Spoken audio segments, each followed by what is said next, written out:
Случайно совершенно состоялась дискуссия с человеком, у которого очень странное понятие о равенстве.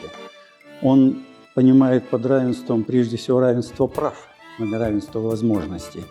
Ведь никогда не может быть равными люди, которые едут на машине, и те люди, которые идут пешком.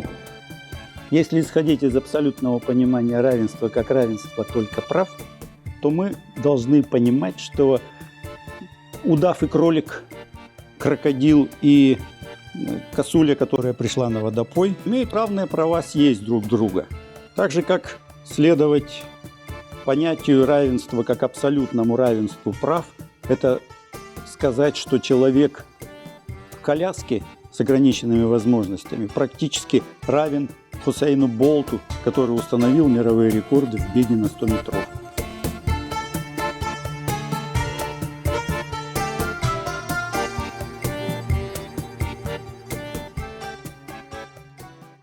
То же самое можно подсказать о людях.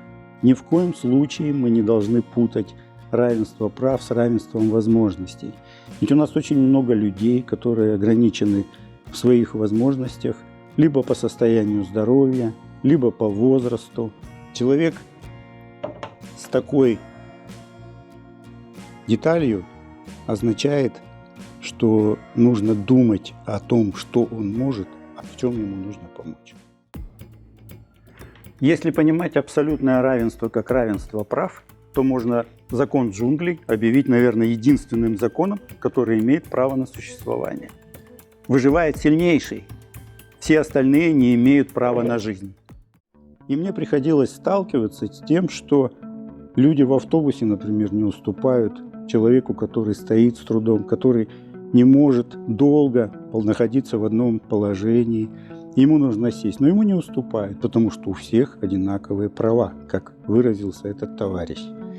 Поэтому мы должны, наверное, с вами пересмотреть отношение к тому, как мы относимся, как мы устроили свой быт, как мы устроили свои дороги, как мы устроили тротуары для прохожих и дорожное покрытие для тех, кто ездит по нему, чтобы мы никогда не сталкивали людей, которые абсолютно различаются в своем положении. Кто-то едет на хорошей машине или на плохой машине, но это всегда, как говорят, лучше плохо ехать, чем хорошо идти. Нам нужно с вами подумать о том, как устроены наши входы в помещения. Ведь я обратил внимание, что в некоторых у нас даже только центрального входа, в некоторые наши здания, общественные здания, нет пандусов, по которым можно было бы подняться. Или они слишком крутые, или они слишком скользкие.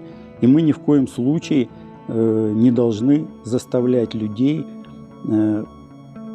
ограничивать свое право в силу своих возможностей.